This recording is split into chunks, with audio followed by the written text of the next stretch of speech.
Alors, bienvenue. Aujourd'hui, on va jouer les détectives en laboratoire. Notre mission, si on l'accepte, c'est de résoudre une énigme chimique assez classique grâce à une technique qu'on appelle le titrage acido-basique. Allez, c'est parti, on plonge dans le sujet. Et voilà le cœur du problème. Imaginez une solution, là, devant vous, parfaitement transparente. On sait qu'elle contient un acide, mais en quelle quantité exactement ? À l'œil nu, c'est absolument impossible à dire. C'est précisément là que notre enquête commence. Et ça, c'est un problème fondamental en chimie. Avoir une fiole remplie d'une solution, c'est bien, mais si on ne connaît pas sa concentration précise, sa force en quelque sorte, eh bien elle est quasiment inutilisable. Et ça va bien au-delà du labo, hein. C'est crucial pour contrôler l'acidité d'un jus de fruits dans l'industrie ou même pour vérifier la qualité de l'eau. Il faut donc une méthode fiable pour quantifier tout ça.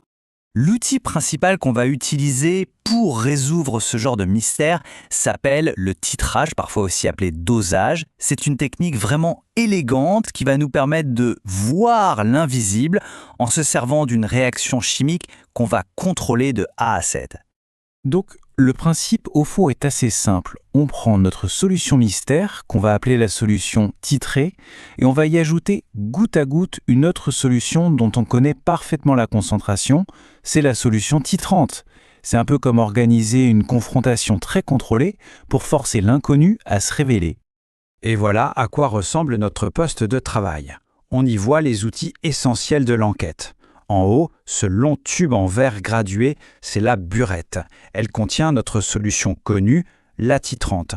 Et en bas, dans le récipient qu'on appelle un Erlenmeyer, on a notre solution mystère et un petit agitateur magnétique pour être sûr que tout se mélange parfaitement et instantanément.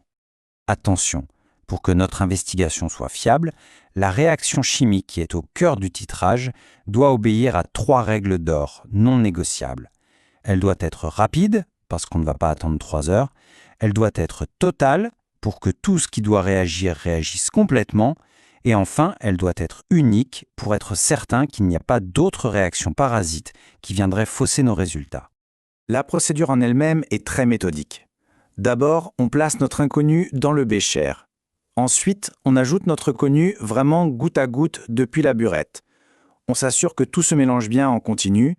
Et surtout, on garde un œil sur un indice crucial, dans notre cas ce sera le pH, qui va nous dire en temps réel où en est la réaction. Bon, assez de théorie, passons à la pratique. On va se pencher sur une étude de cas bien concrète. On va essayer de trouver la concentration d'une solution d'acide éthanoïque que l'on connaît mieux sous le nom d'acide du vinaigre. Alors, voici les détails de notre affaire. Dans le bécher, on a précisément 20,0 ml d'acide éthanoïque, c'est notre grand mystère. Dans la burette, on a une solution de soude, de l'hydroxyde de sodium, dont on connaît la concentration, 20,0 millimoles par litre. Et notre mouchard, la petite sonde du pH-mètre, est plongée dans le mélange pour tout enregistrer. Pour bien se représenter la chose, on peut imaginer une sorte de balance de précision. D'un côté, on a notre quantité d'acide, notre point inconnu. De l'autre côté, on va ajouter très précisément des petits poids connus de base jusqu'à ce que la balance soit parfaitement à l'équilibre. Et c'est ce moment précis d'équilibre qui va nous donner la clé de l'énigme. Pendant l'expérience, bien sûr, on collecte des preuves. Ce tableau, c'est notre carnet d'enquêteur. Pour chaque millilitre de base qu'on verse, on note scrupuleusement la valeur du pH. On voit déjà que le pH grimpe petit à petit, ce qui est tout à fait logique puisqu'on ajoute une base pour neutraliser un acide. Et maintenant, le moment un peu magique, si on place tous ces points de données sur un graphique, l'histoire de notre réaction prend forme sous nos yeux. On obtient cette courbe très caractéristique en forme de S, c'est la courbe de titrage. C'est le récit visuel de notre expérience et quelque part sur cette courbe, bien en évidence, se cache la solution de notre énigme. L'indice le plus important de toute notre enquête se trouve sur cette courbe. C'est un point unique, un moment charnière, qu'on appelle le point d'équivalence. C'est vraiment le moment eureka de l'expérience. Le point d'équivalence, c'est le climax. C'est l'instant T, l'instant précis où l'on a ajouté juste assez de base pour neutraliser complètement, molécule par molécule, tout l'acide qui était présent au départ. L'équilibre est parfait, rien n'est en excès. D'accord, mais la question qui se pose, c'est ce point, on voit bien qu'il se trouve dans la partie la plus verticale de la courbe, là où le pH change de manière spectaculaire. Mais comment le localiser avec une précision d'horloger? Il nous faut une méthode rigoureuse. Eh bien pour ça, il existe une technique purement géométrique qui est super maligne. La méthode des tangentes. C'est une astuce qui nous permet de pointer avec une exactitude redoutable le centre de cette partie très raide de la courbe. Alors, comment ça marche? C'est purement visuel, il suffit de suivre les étapes. D'abord, on dessine une tangente à la courbe dans sa partie haute. Ensuite, on en trace une deuxième sur la partie basse en s'assurant qu'elle est parfaitement parallèle à la première. Maintenant, on trace une droite perpendiculaire à ces deux tangentes, on trouve le milieu de ce petit segment, et enfin, la droite qui passe par ce milieu va couper notre courbe de titrage en un seul et unique point. C'est notre fameux point d'équivalence, le point E. Une fois qu'on a localisé ce point E, il ne reste plus qu'à lire ses coordonnées. Son ordonnée nous donne le pH à l'équivalence, mais c'est surtout son abscisse qui est le jackpot. C'est le volume exact de base qu'il a fallu verser pour atteindre cet équilibre parfait.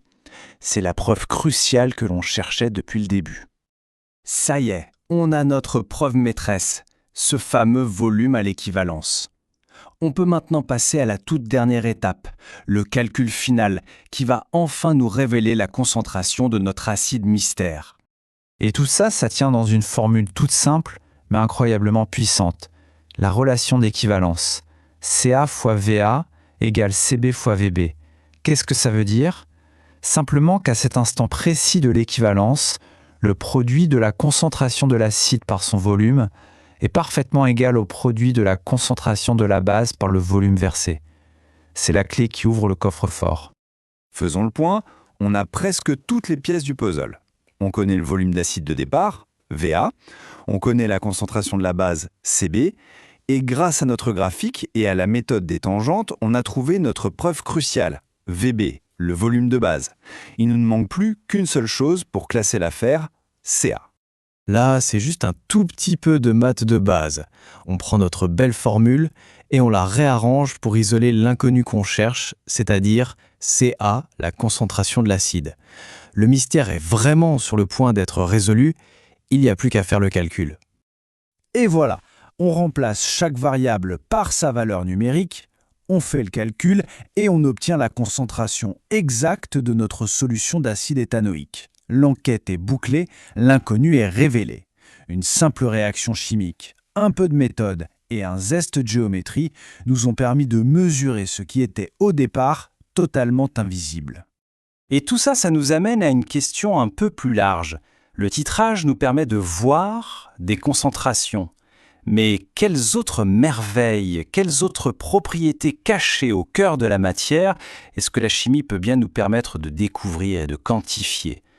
Le monde de l'invisible est plein de secrets qui n'attendent qu'à être percés.